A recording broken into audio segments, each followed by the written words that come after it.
A wealthy loner finds himself trapped by a seductive, self-interested temptress and her villainous accomplice, who are planning to steal his vast fortune with the help of a loyal maid. However, he discovers the sinister scheme before it is too late.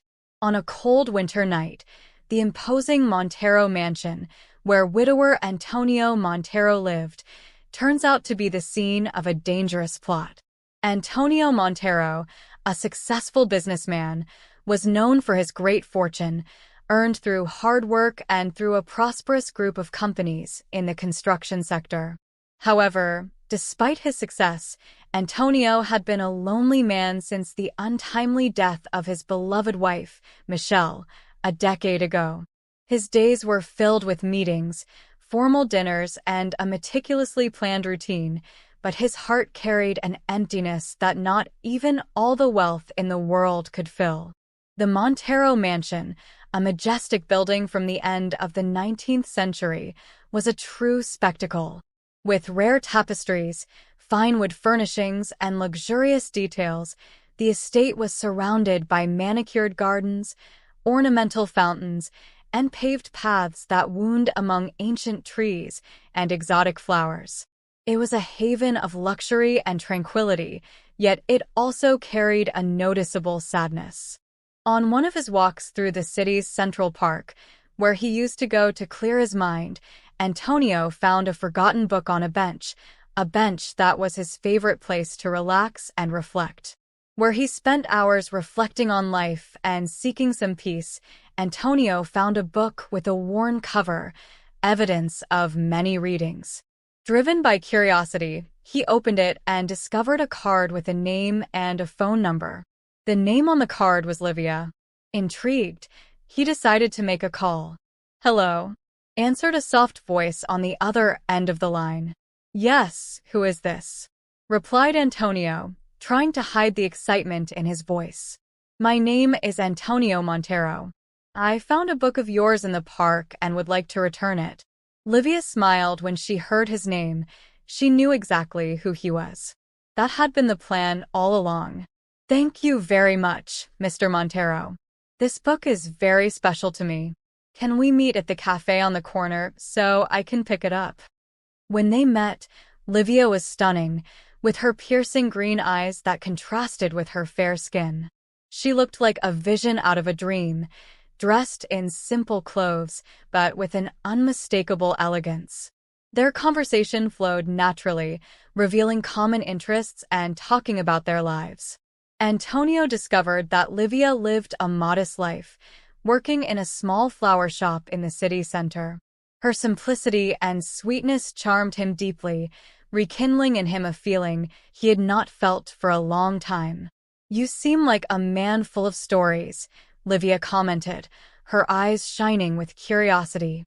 "What is it like to live in such a grand mansion?" Antonio smiled softly. "Sometimes, grandeur can be lonely. But you, Livia, seem to bring a special light." From that moment on, the meetings between Antonio and Livia became frequent. He invited her for walks in the park, dinners in sophisticated restaurants, and, occasionally, to see his mansion. Livia showed a genuine interest in Antonio, listening to him attentively, laughing at his jokes, and lightly touching his arm during conversations. Her seductive manner and the sweetness in her words attracted Antonio, who was starved for affection. Once, Livia introduced her brother Eduardo to Antonio. Eduardo was a tall, athletic man with an easy smile and an apparently friendly and charming personality. He quickly gained Antonio's trust. However, Donna Maria, the mansion's loyal maid who had served the Montero family for decades, began to feel uneasy. Although she was happy for Antonio, she noticed something strange in the dynamic between Livia and Eduardo. Donna Maria, a middle-aged woman with a shrewd eye and sharp intuition, watched Livia and Eduardo's movements warily. "Mr. Antonio, do you really trust this young Eduardo?" she asked, with a tone of concern. Antonio looked up from his plate in surprise. "Why do you ask, Maria? He's Livia's brother." I see no reason to be suspicious. Maria hesitated, but decided not to insist. It's just a hunch, sir. I only want the best for you. Although Maria initially decided not to press, her discomfort continued to grow. Happy to see her boss regaining his joy, Donna Maria could not ignore that something between Livia and Eduardo did not seem right. Small gestures, discreet glances, and furtive whispers did not go unnoticed by her. Knowing every corner of the mansion and every nuance of Antonio's behavior, Maria began to suspect that there was something more to the relationship between Livia and Eduardo than what first appeared. As Antonio delved deeper and deeper into his new romance, Maria decided that she needed to be vigilant in order to protect the family she had served for so long. The stage was set, the characters introduced, and the first notes of a complex plot began to unfold in the Montero mansion. What would follow, however, was beyond anyone's imagination. The days passed at the Montero mansion, and Livia, with her captivating beauty and captivating charm, gradually inserted herself into Antonio's life. She began to take certain liberties, including introducing her brother Eduardo as the new driver of the house. Antonio, enchanted by Livia's presence, accepted these changes willingly, enjoying her company and feeling more alive than ever. Over time, Livia began to make increasingly bold requests of Antonio: jewelry, expensive clothes, and even luxurious trips. Antonio, happy to see his beloved content, never hesitated to grant her wishes.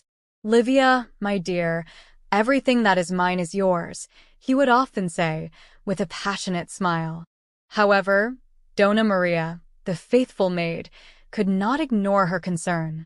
She kept a close watch on the new dynamics in the mansion, knowing that she had to protect what she considered her family, even when it seemed that the situation was about to spiral out of control. Antonio began to show signs of weakness, frequently complaining of fatigue and unexplained pains. "I feel tired, Maria. Maybe it's just my age," he would say, trying to laugh nervously. However, the maid was increasingly worried. As time went by, Antonio's complaints became more frequent, and Maria began to suspect that something was deeply wrong. She feared that Livia might be slowly poisoning Antonio. Determined to find out the truth, Maria began to investigate and decided to go through Eduardo's belongings. During one of these searches, she found a revealing photo from a trip. In the image, Livia and Eduardo were together at the Eiffel Tower, in an intimate embrace that made it clear that they had a romantic relationship. However, during one of the searches, Eduardo surprised Maria. "What do you think you're doing, going through my things?" he growled, snatching the photo away. The one in Maria's hands. "I knew it. You're lovers," Maria stated, her voice shaking with fear and anger. "I'll tell Mr. Antonio everything." "Worse," Antonio replied. "It might be a good idea to call a doctor to run some tests." Then, Donna Maria began to expose her suspicions about Livia and Eduardo. Antonio, however, was skeptical. "Maria, you must be seeing things. Livia and Eduardo are good people. I think you're just stressed out by this whole situation," he said, with a tone of disapproval. "Mr. Antonio, please believe me," Maria begged. "They're planning something terrible." But her pleas were in vain. "Maria, you need to rest. Take a week off to relax. When you come back, I'm sure you'll see things differently," Antonio said firmly. Feeling helpless, Maria had no choice but to obey. She packed her bags and left the mansion, but with a carefully thought-out plan. Even in her absence, she couldn't leave her boss vulnerable. So, Maria returned to the residence in the quiet of the night and hid in one of the empty rooms. In her hiding place, Maria contacted Helena, an old friend of Antonio who had always had a special affection for him. "Helena, you need to come to the mansion. Something terrible is happening and Antonio is in danger," Maria said on the phone, her voice full of urgency. Helena, worried, did not hesitate. "I'm on my way. I'll be there as soon as possible," she replied. Meanwhile, Livia and Eduardo, now more confident with Maria's absence, discussed their next steps. "Now that the old woman is out of the way, we can proceed with the plan," Livia said with a cold smile. Antonio, alone and increasingly weak, continued to ignore the imminent danger. When Helena arrived discreetly at the mansion under the pretext of a casual visit, she began to observe Livia and Eduardo, trying to understand the situation and offer support to Antonio without arousing suspicion. The tension in the mansion was growing, and danger was approaching. Eduardo, furious, pushed her against the wall, his eyes full of fury. "You will not tell anyone anything. If you do, it will be the last thing you do," he threatened in a low, threatening voice. Although fear dominated Maria, she knew she needed to act quickly. So she began to record all her discoveries in a diary, hiding it in a safe place. Meanwhile, Livia and Eduardo frequently discussed the plan and the need to speed up the process. "We need to hurry things up," Eduardo said. "Antonio is starting to get suspicious." The Montero residence was immersed in an atmosphere of tension, with Maria hidden and Helena closely watching every move. Something had to be done to save Antonio, and every gesture of Livia and Eduardo was being minutely analyzed. As the sinister plan of the two lovers advanced, the stage was being set for an inevitable outcome, and the fight for Antonio's life was about to begin. Antonio, still feeling weak, expressed his gratitude for the visit from Helena, his old friend. "Helena, don't worry. I'm sure I'll get better soon," he said, trying to sound convincing. Helena, observant and careful, replied, "Antonio, you know you can count on me. Do you suspect something?" Antonio reinforced that he believed he was just going through a difficult time, but he pointed out that Livia was by his side and was taking great care of him. Noticing Helena's concern, Livia and Eduardo showed themselves to be the best people in the world. Livia, with a sweet smile, said, "My love, let's prepare a special dinner for when you get back from the park." "Thank you, Livia. It's very kind of you," Antonio replied, feeling grateful for her care. On that cloudy afternoon, Antonio decided to visit the park, one of his favorite places to reflect. He asked Eduardo to take him there. "Eduardo, take me to the park and then come back for me later," Antonio said in a tired tone. Eduardo nodded with a "Sure, Antonio. I'll be waiting for you at the entrance." Meanwhile, Livia hurried into the kitchen, preparing a special dinner with hands that were shaking with anxiety. In her nervousness, what should have been just a few drops turned into the entire bottle of poison being poured into a jug of orange juice, Antonio's favorite. "This will finish him off once and for all," she muttered to herself as she finished her preparations. Maria, ever vigilant, watched the hidden scene and, in a panic, immediately called Helena. "Helena, please, you need to call Antonio to your house. He can't come back here tonight. He's in serious danger," Maria begged, her voice brimming with urgency. Helena, worried, answered the call and, with an urgent tone, said to Antonio, "Antonio, I need you to come to my house now. It's a family-related emergency." Realizing the gravity of the situation, Antonio immediately agreed.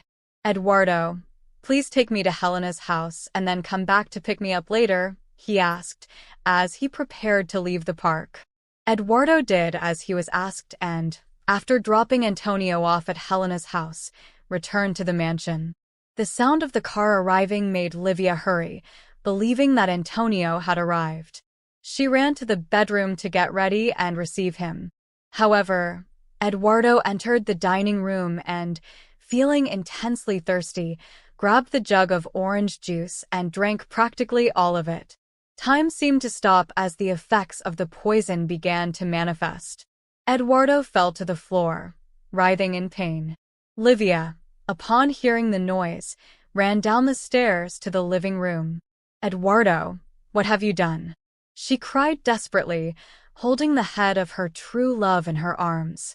Maria appeared at the door, her eyes full of sadness and despair. "Livia, my God, you killed him. I warned you. I warned you. I did everything and now," she said, her voice full of anguish, and quickly left the room, unable to bear the lamentations of the scammers. In a state of panic, Livia tried desperately to help Eduardo, but the situation was already irreversible and he was dead. Shortly after, the sound of police sirens began to echo in the distance, intensifying the manipulator's despair. "It can't be, it can't be," she murmured, kneeling next to Eduardo's body, completely devastated. Meanwhile, Antonio, still at Helena's house, received the shocking news by phone. Helena's voice, in the background, was an attempt to calm him down. "Poison? Were they trying to kill me?" said Antonio, her voice full of disbelief and horror. Helena, remaining calm, tried to comfort him. "Antonio, you are a rich and generous person. Don't blame yourself for believing in the best of people," she said, holding his hand firmly as she observed his weakened and tearful state. The arrival of the police at the mansion resulted in the arrest of Livia, who, overcome by desolation, offered no resistance. Maria, despite her sadness over the loss of Eduardo, felt relieved to have finally unmasked the nefarious plan. "I just wanted to protect you," she said in a low voice, feeling a mixture of sadness and relief. Antonio, devastated by the trauma, could barely process the magnitude of what had happened. "I trusted her, Helena. How could I have been so blind?" he asked, with tears in his eyes. Helena squeezed his hand firmly and replied, "Antonio, you are a good person, with a pure heart. In time, you will recover." As she watched the scene, Maria felt a weight mixed with sadness and relief. She had done her duty, but at an immense cost. Antonio, still in shock, thanked her for her determination and support. Everyone was relieved and grateful. "Maria, Helena, I don't know what would have happened without you. Thank you so much for everything," Antonio said, his voice full of gratitude. The Montero mansion, now free from the threat posed by Livia and Eduardo, began to transform into a haven of healing. Antonio, with the unwavering support of Helena and Maria, began the slow process of rebuilding his life, regaining the strength and hope he had lost. The trauma of nearly losing his life and the profound betrayal he suffered left lasting scars, but Helena's constant presence brought unexpected comfort. She became the light amidst the darkness that had enveloped his life in the last few months. Over time, the old friendship between Antonio and Helena began to blossom, transforming into something deeper and more meaningful, a relationship based on respect and genuine affection. Maria, although scarred by the hardships she had faced, found peace in seeing her boss safe and happy again. She knew that, despite the high costs and challenges, she had done the right thing. Livia's fate was sealed by justice, and the poison she had prepared for Antonio ended up turning against her, sealing her own ruin. Eduardo, her accomplice, paid with his life for the nefarious plan they had devised together. The Montero mansion, once a place shrouded in evil and sadness, began to fill with new energy. The garden, which had languished, flourished again, reflecting the new hope that filled the lives of Antonio and Helena. Thus, the story that began with betrayal and danger found its way to redemption and rebirth, thanks to love, friendship, and justice. Maria's courage and Helena's loyalty transformed the Montero mansion, which had previously been just a symbol of wealth, into a true home of love and renewed hope. Antonio, Helena, and Maria, united by the deep bonds of friendship and gratitude, faced the future with renewed strength. The dinners, now shared with Helena, brought a new dynamic to the house, supst, filling Antonio's loneliness with lively conversations and genuine laughter. Helena, with her loving and caring manner, managed to fill the void in Antonio's heart, bringing light and happiness to his days. In the midst of so many difficulties, true love finally blossomed. Helena and Antonio found in each other what they had always been looking for: a loyal companion, a true friend, and sincere love. The Montero mansion, now a home of love and hope, became the setting for a new story where the future looked bright and promising. If you liked this story, the next video that appears on your screen will certainly touch your heart too. Don't forget to subscribe to the channel, like it, and activate the notification bell so you don't miss any of our upcoming videos. A big kiss and see you in the next exciting story.